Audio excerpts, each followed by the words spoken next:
Hello, hello, hello, beautiful unicorns. Yana Kasperczak coming back to you, pre-recorded for the Your Journey Becoming podcast with another incredible woman to share her journey with you, her journey of becoming the woman that she is today. And I'm so excited for Stacy to share that journey with you all.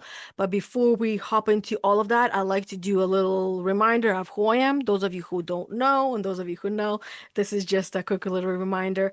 Yana Kasperzak, Ontario of Canada, where it's really cold today and there's lots of snow. So if you're in a warm country, please send some heat this way. We could really use it. I'm a founder of Empathy Unicorn Academy and the host of Get Your Shit Together podcast, where you are listening to this series of Your Journey of Becoming, where women are coming on and sharing what they have been through that have molded them into the woman that they are today.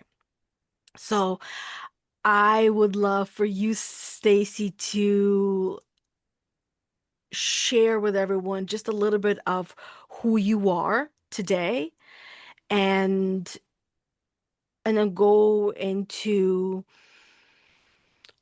that one defining moment that comes to mind to you of what got you on the path to who you are today. Well, thank you for having me. I'm Stacy. Yeah, I'm Stacy Schaffer. I am not in a warm place. I'm in Denver, Colorado, where it is very cold today. I think it's 0 degrees, which is not super pleasant, but I'm sure there's a lot worse. I am a child, adolescent, young adult therapist in private practice, and I have been in private practice approaching 20 years. And so I specialize in anxiety and grief. And a big thing, I wrote a book last year. And my very first thought when you said like the defining moment, because the deepest part of my story and healing, I didn't start dealing with till about a decade ago. And kind of that particular moment was really defining for me because that became my journey towards authenticity and healing, which eventually led to my book. So Mm. So what got you, because if you're working with young people who have gone through grief, what was it in your life that got you to want to do that kind of work? yeah. So my mom died when I had just turned 22. Mm. And she was my last living relative. So like I don't have anybody related to me. And so grief like was kind of a foundational thing that I studied, researched, had a heart for, because the line in the field is like kids are the forgotten mourners, because the kids are Yeah, resilient, which is true, but like maybe let's not make them survive their child. Let's let them like right. thrive, right? Hmm. And so, but the reality of like that grief became my talking point. But the truth is that there's so much like shitty childhood, because we say shit because it's your title. Yeah. Oh, yeah, Like go right ahead. yeah, like there was a shitty childhood that predated that time, and so that's where like the deeper healing when I started to address that. But like grief is something that like it I can hold space for like all the time, and it's just I think a misnomer, like thinking that like it is like a sad thing, because I love the ability to support a kid like in their darkest moments, and I think that there's beauty in that. So Oh, yeah, there's so much beauty in that because honestly, most people don't know how to support one another when it comes to for grief. sure. And then one thing I wanted to ask you, since you're the grief, I would call you grief expert. Sure. I'll go as far as to say that. I've heard this, and I feel like I've experienced it myself, recognizing that anxiety is unhealed grief. Sure. Yeah. So what are your thoughts on the connection with the two? Yeah, I mean, my very first thought was that anxiety for a lot of people is normalized and easier to talk about. Yes. That it's like that you have a frame of reference, and Inside Out, kids therapy gold, Inside Out 2, like had the character that was anxiety. I don't know if you saw Inside Out 2. Yes, I did. Yeah. Oh yeah. So anxiety like became like it was so beautiful, it became like a Yes. talking point and had so many conversations when that movie came out of like, what is your anxiety saying? And I Hmm. think grief, it can be more complicated than that. There's just a lot of threads in there. Like in the field, we don't say loved one about a person who died, we say special person, because there might be a complicated relationship with the person who died. They're like Mm. they're for all different kinds of reasons. And so I think that grief like hits a vulnerable layer for people, Yeah. and the fear that they will cry and never stop, which we know isn't true because Well, but yeah. the fear is there, and I think that um yeah, it's even though it's not fun to talk about, I think anxiety is more normalized of a topic of conversation. No, I definitely agree with you with that because like anxiety, it's almost like if you don't have it, you're weird, right? Like, are you paying attention? Like, have you been outside? Like, Exactly. And whereas like I remember my first encounter with understanding what a panic attack was and then learning what anxiety was when I worked at the bank and there was a lady who was working there. She was a single mom with two daughters, unhealthy relationship with her man. So there was a lot of things happening there. And then drama at work, as you know, right? And she was having a panic attack. And to me, I've never heard of it. I don't know what it is, so which means it doesn't exist, right? But of course, I mm, never approach things in that way. Like you say, this is what's happening. This is what's happening. Tell me what to do, right? And and then this is where now it's such a normal thing. As I said, like some people will say, like if you don't have it, you're weird. It's almost like if you're not drinking at a party, then something's wrong with you. Or used to be, but things are changing. But with grief, this is where it's it's such a elusive experience that people are just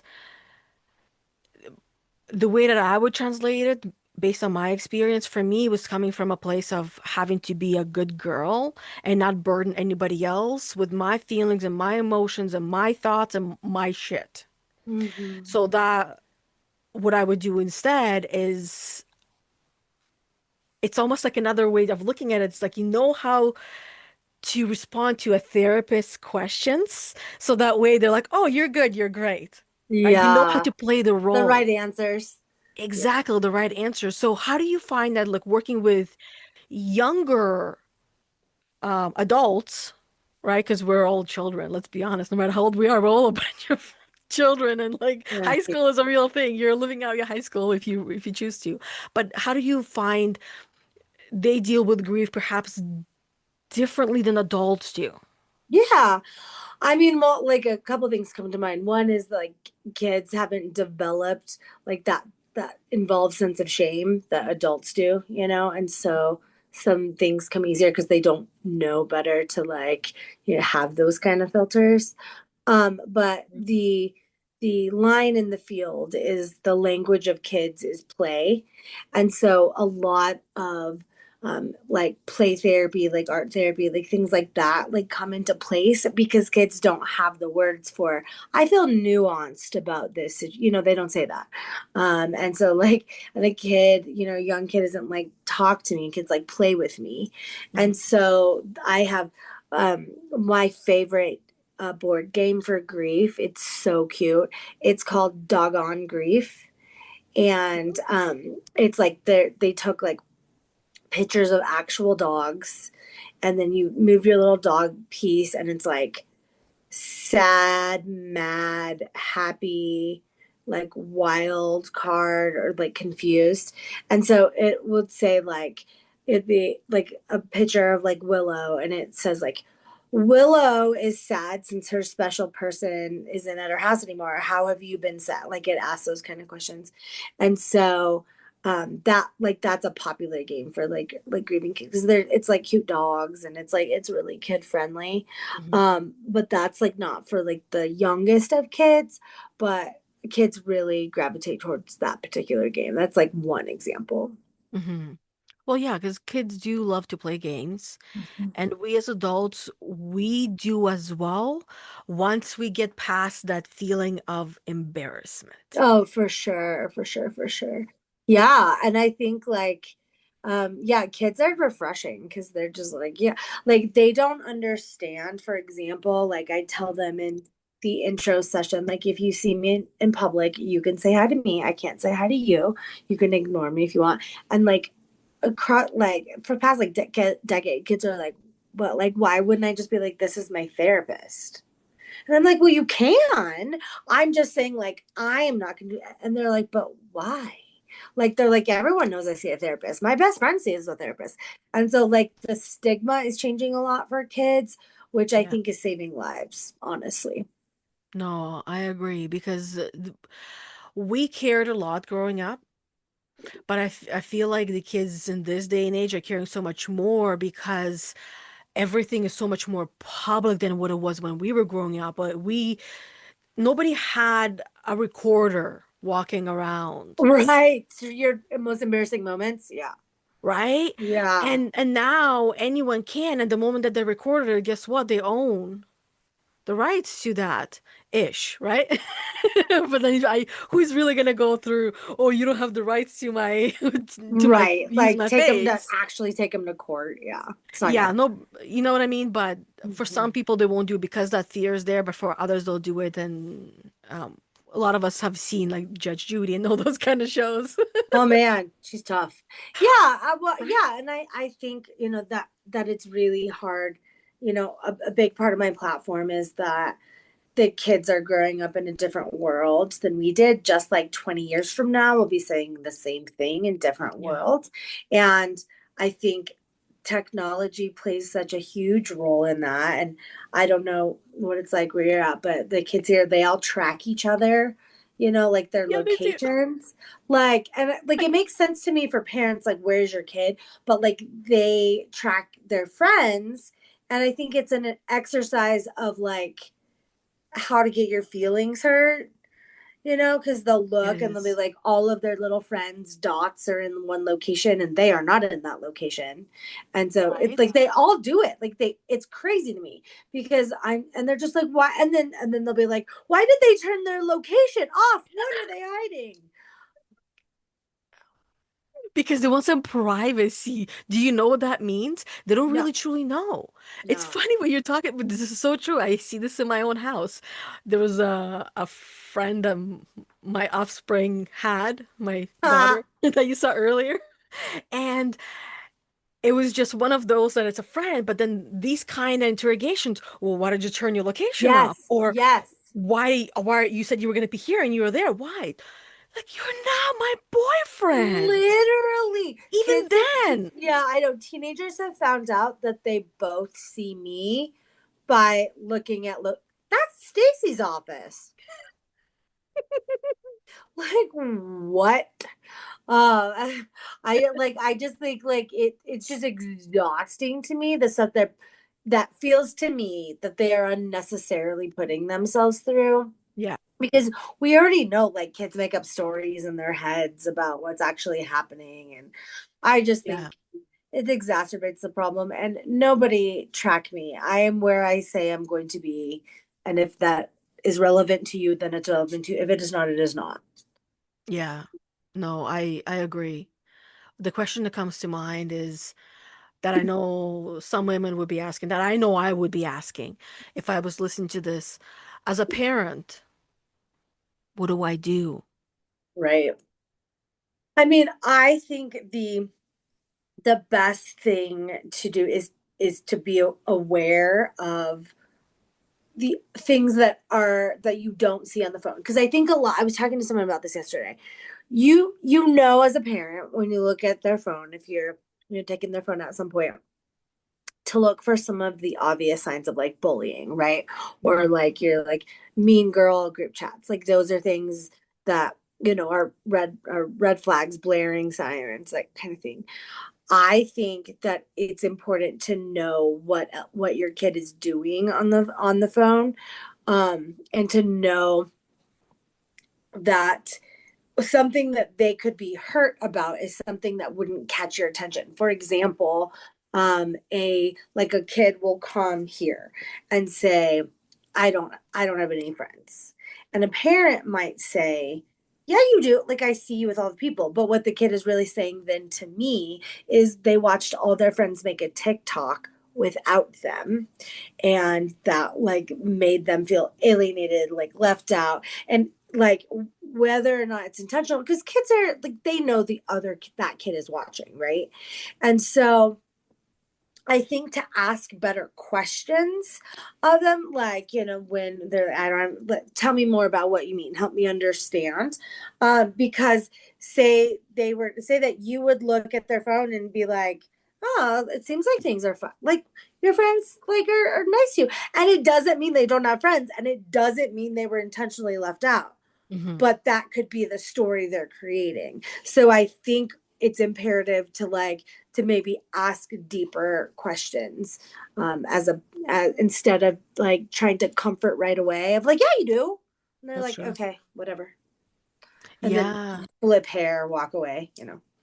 that's a great point. Like asking better questions and not leading questions, because we as coaches will learn. Don't ask leading questions. Leading question means you're giving some kind of information in there that will lead to a response that you want to get as a person that's Yes, asking a right. question. Like, you're fine, right? You're fine, right? You're fine. Yeah, exactly. That's a great example. And the child will, of course, say yes, because they're growing up to be good girls and good boys. Correct. That is the program that we all received, th not just from our parents, but from society, from the world, from every experience, from everyone. And it's very universal. You go anywhere, any part of the world, we're all holding things for ourselves that we have experienced and not talking about it, whether it's Correct. grief or trauma, and all of them. And this is where unhealed grief leads to anxiety, because anxiety is what happens when we're trying to see the future, but we can't see it very clearly because we're still seeing it from the eyes of the past Mm, and not the eyes of what could be, but what was. sure, sure. And most are not even aware, especially um, at younger ages. So I'd love to know a little bit more about you personally, Okay. because there's always things that kind of lead us to do what we're doing, Yeah. and there is so many different ways to go about it. But for you, I'd love to know, what was the moment you realized the life you were living wasn't actually yours? The life I was living wasn't. Oh, okay. So I'm. Are you there? Yeah. Oh, like, okay, hold on. Can't like it started to unplug. That was bad. Okay, we plugged in. Technology needs to be fed. It's hungry. Yeah, right? Like, what is happening? Oh, my Uh, laptop, it goes from like 100% to 10% in that's what just 30 happened. minutes. It went to 10%. Yeah, it goes so quick, and I'm like, I just need to leave it plugged in. Yeah, like what? Okay. Let's see. Well, bear with me. Oh no, it's okay. Okay. We plugged into a different plug. Get you a different plug. Are you happy, plug? Okay. So I had a shitty childhood as referenced. And I can get as involved in that as you want. But there was a moment like after the very most traumatic year of my life when I was like 11 going into 12.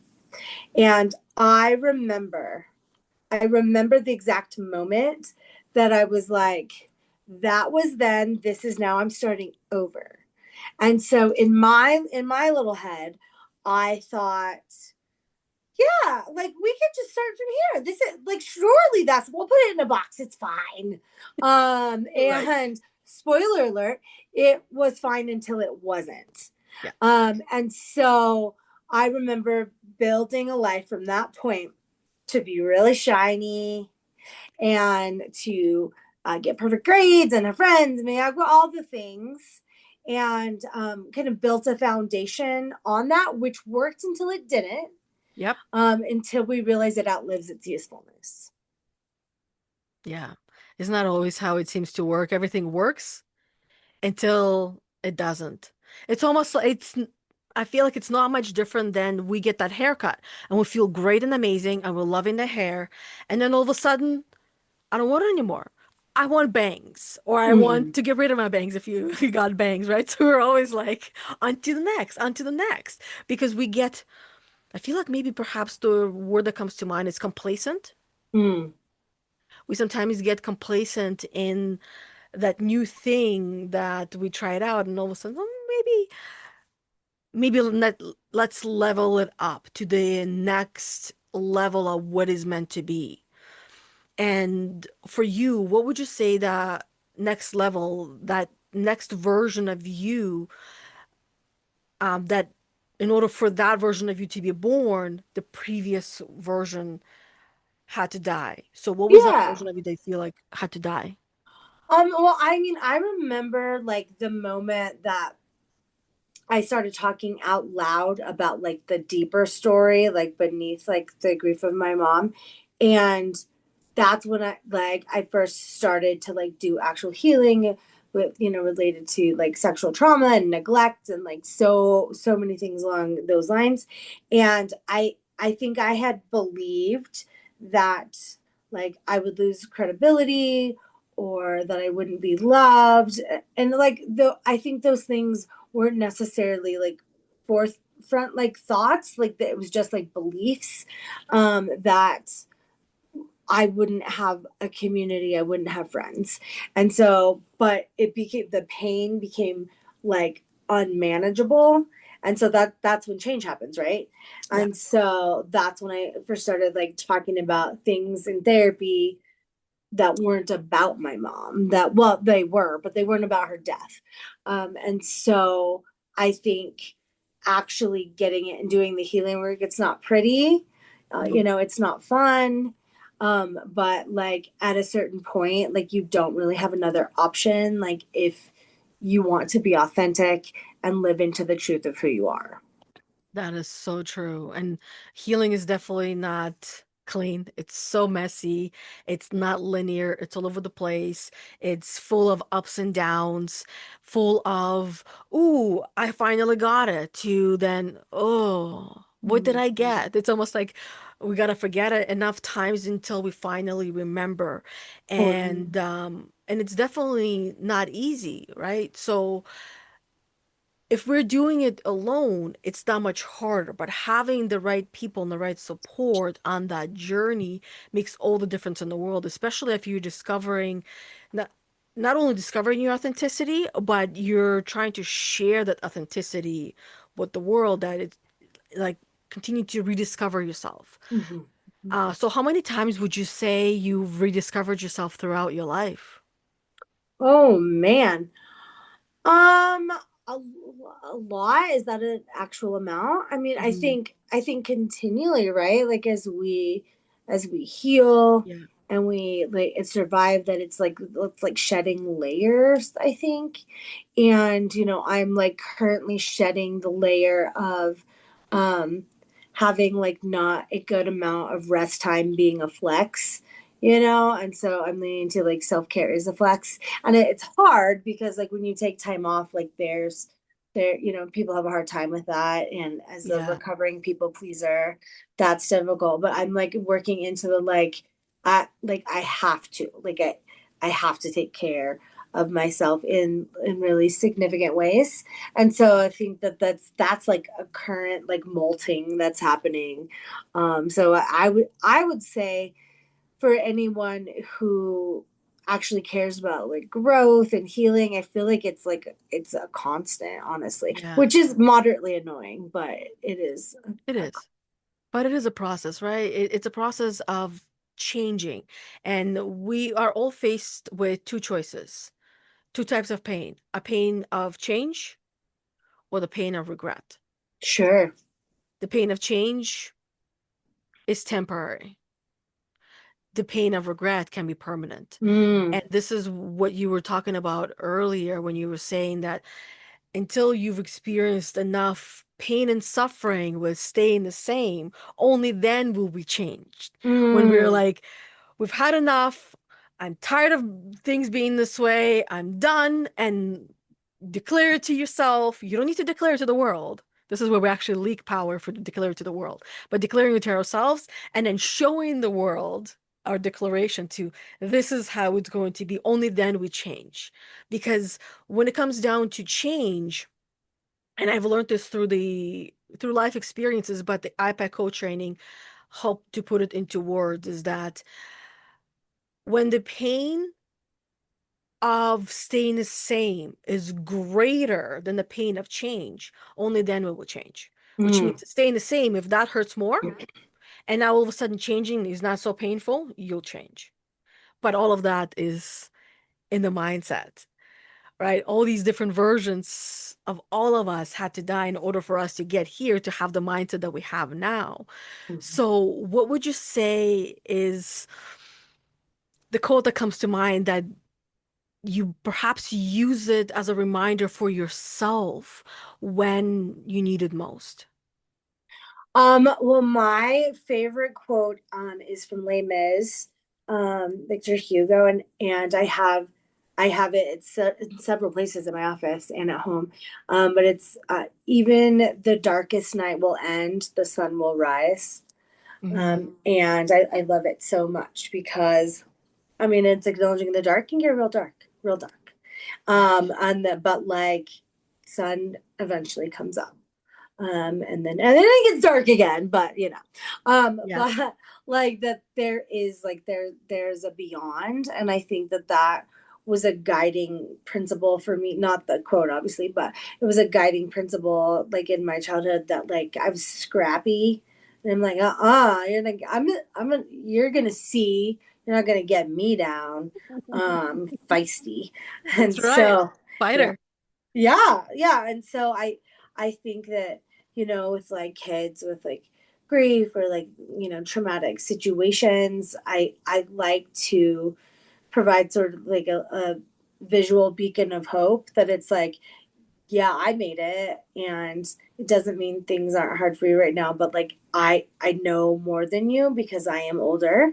And like I say to kids, like I don't say it like that, but I know more, that, because kids can just see right there. And then like I've been up ahead, and like there is light up ahead. So Mhm. Yeah, it's important to remind those who are behind that I've been there, I've done that, and I see the light now. It takes time. It took me maybe this long. For you, it might be half the length because mhm.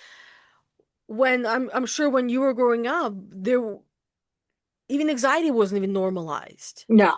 Depression, oh no, now you can have days off if you're feeling I know, sad. mental health days. Can you imagine what? Yeah. I know, no, I'm originally from Russia. You tried to pull that shit, you Ah, that's funny. You're like, no, we don't do that. day off? Did you lose an arm? No? Oh, okay, well, I'll see you in work. Yeah, you're like, you're cold. So are we. Get to it. Like that's Well, that's why some people will joke. I'll tell them it's so cold here. They'll be like, aren't you from Russia? I'm like, I live in Siberia. right. You're just like, I don't know what movie image you have Yeah, like in your or head. in this day and age now, I don't know if you've seen what happened in Kamchatka. Apparently, they had so much snowfall that literally, like, nine-story building, half of it is like covered in snow, cars buried.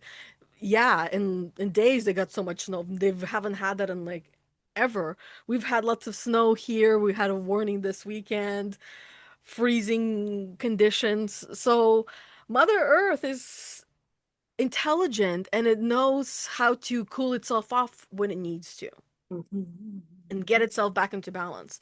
And this is what I see and hear you doing with these young people, is helping them to get into balance, which, and for them to get themselves into balance, because we as coaches, leaders that are leading them, we can lead a horse to water, but we can't make it drink. Or, Totally. right, help and support and give them that safe space that they all desperately need. Every human being needs that safe space to just experience grief and understand what it actually is and what it isn't.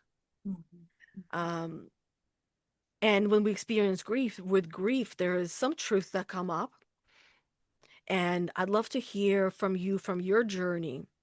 What was one of those hardest truths that you have had to admit to yourself throughout this journey?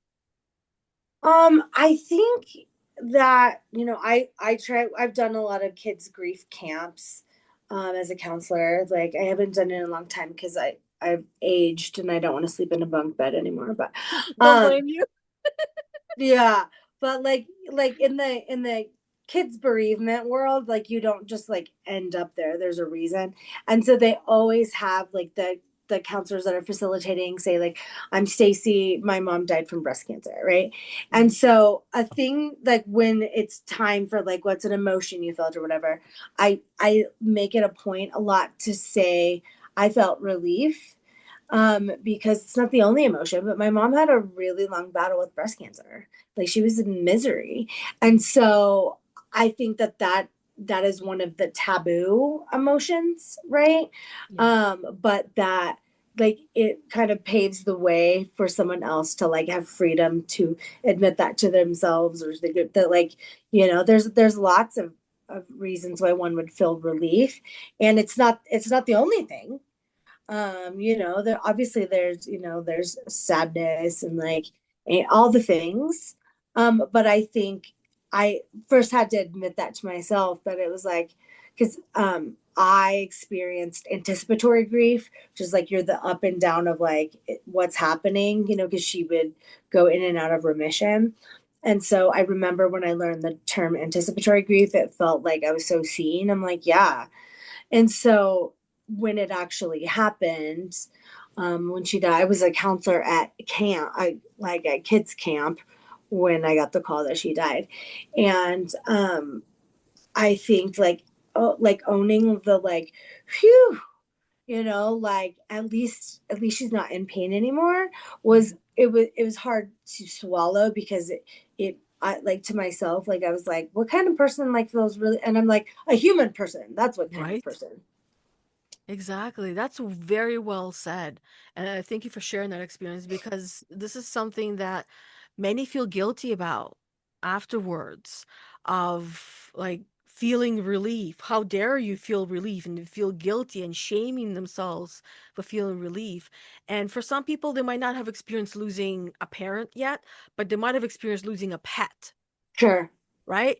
And I know for me that was the case. That was, interestingly enough, that was the cherry on top of everything that I've been through, having lost the twins. I was pregnant with twin girls, and we lost them at Oh, 5 months, at 22 weeks. oh, that's so And desperately sad. it took me honestly 15 years to finally feel healed enough to look at the pictures that were taken at the hospital. They were doing things differently then, and we have the CD, which was really hard to. I even went out and got a CD thing so I can look at the pictures. And then for the Mm. first time, I had a whole different experience where I did not see myself, I saw my husband, right? Where you no longer see yourself in that grief, but you see others. Mm. So it this is where like I feel like the healing begins for some people. And the dog, the reason why I was a cherry on top is because we got him for me to heal after the twins, because I needed Oh, yeah. that Comfort. love into somewhere. And Yeah. this is where I experienced what you were talking about, the ups and downs of losing a dog, which was to me was my twins, and attaching them, and I learned so much through that process. Mhm. And it took me 3 years to heal from losing the dog. And the dog that you saw earlier was the dog that we I was finally ready to get. Ah. And she's the one that all of us love so much, because one of the Oh. things I learned through that process was a good dog is a trained dog and a tired dog. So I'm like, I'm getting a dog, I'm getting it tired, and I'm training that bitch. From the moment I got her, I was training her. She's Looking at my loving it, sleeping dog. Yes. right? And I know you have your service dog, your therapy dog there as well, that you use in your practice. And that's so beautiful Mm. as well. I was thinking of doing that with her, but she happened to not like children Oh, that's eventually. unfortunate. Yeah. I know, but it's because she was stepped on. She was hurt by Oh. a few of them while I was bringing her to the bus stop when she was young. And this is where she learned not to trust them. Oh. And then I volunteered at a senior home. I'm like, oh, can I bring my dog here? But she's still young. She was still hyper. So that ended up not happening. And I'm like, I'll just have my beautiful dog for myself. So I just trained her for myself. Oh. Well, yeah, I got Willow, my 13-year-old golden Zoe died um in like July a couple of years ago, and um I was so crushed. And so, like, kids were constantly asking, when are you bringing Zoe in? And like, she was high energy at age 13. And I Oh, was wow. like, never. Like, I'm like, you'll be annoyed. And so, like, starting as she's been here since at my office since she was 9 weeks old. So this is the life she knows. So, Yeah, and so, but I think, we all know that dogs are better than people. We know this. And so I think that she's helpful to help kids heal. Like some kids will talk to her, to me. They're like, Willow, I feel. And Willow's like, okay, cool. Do you have a treat? Cool. Yeah. But yeah, dogs are such unique creatures. They have abilities that I know not even horses have, mhm.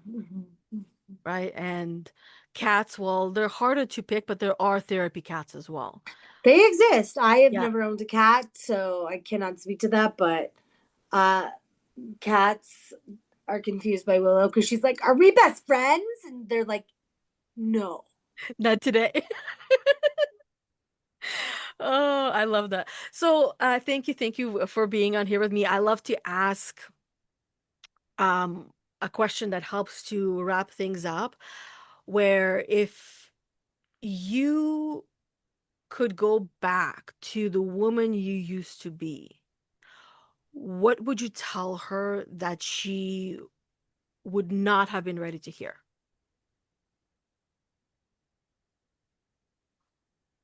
I think I would have gone back at, like this could be at different points to be like, your authenticity is what is going to make you feel loved.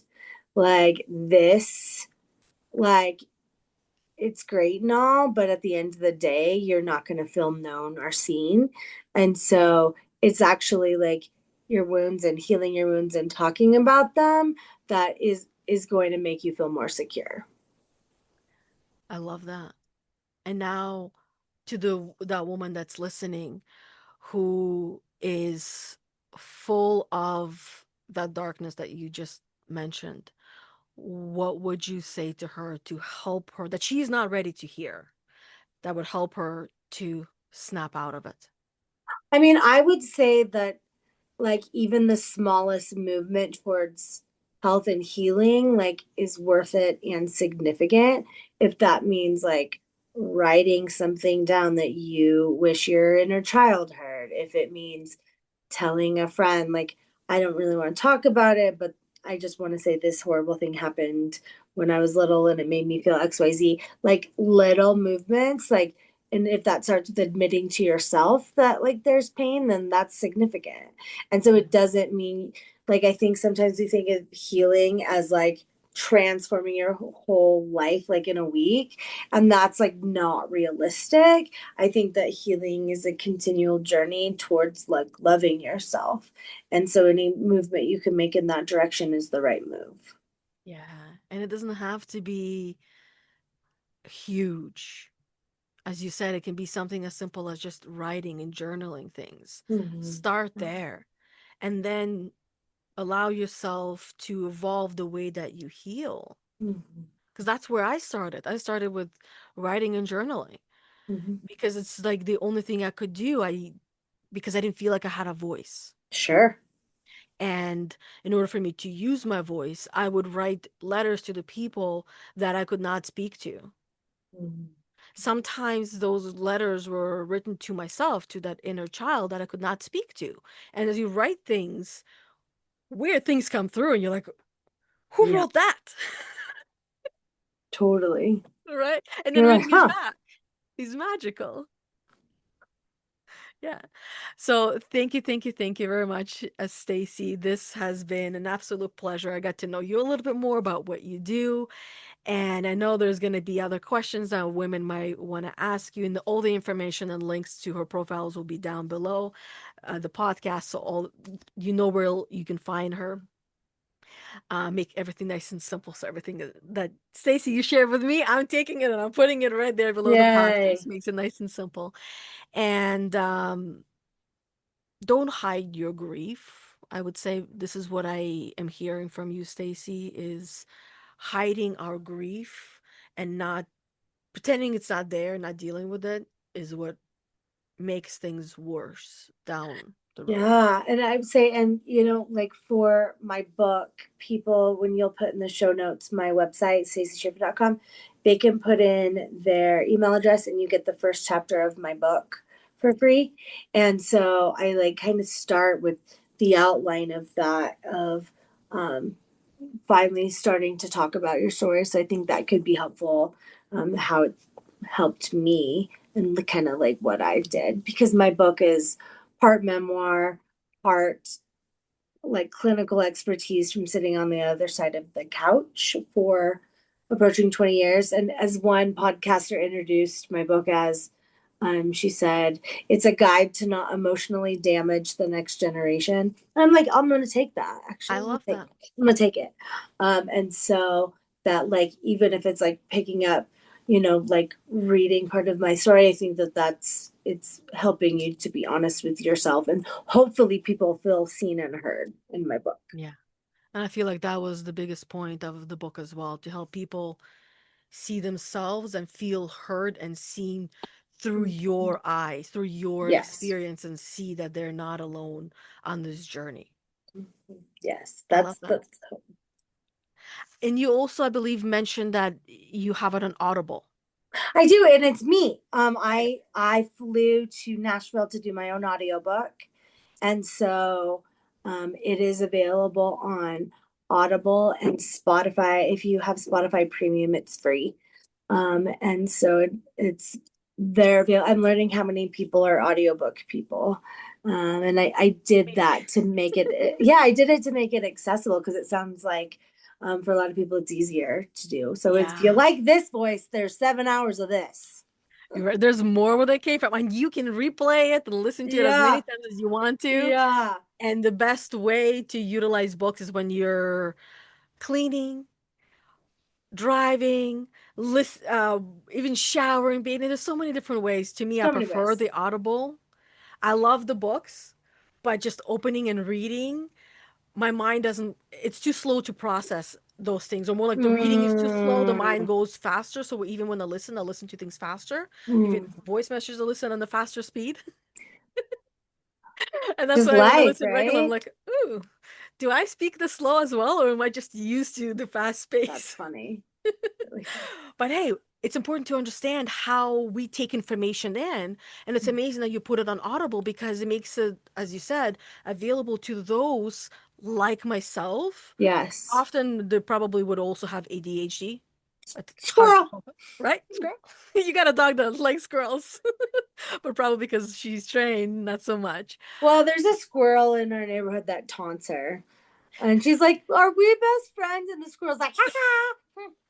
We'll see tomorrow. Oh, I love that. So once again, thank you very much, Stacy. I I'm sure we'll do this one more time Yeah, I'd love at it. some point as well. So much fun, and you're such a beautiful personality as well.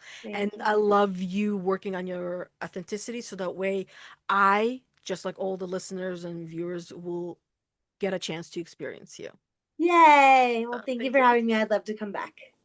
Oh, of course. We'll see you next time. Okay, Bye. bye.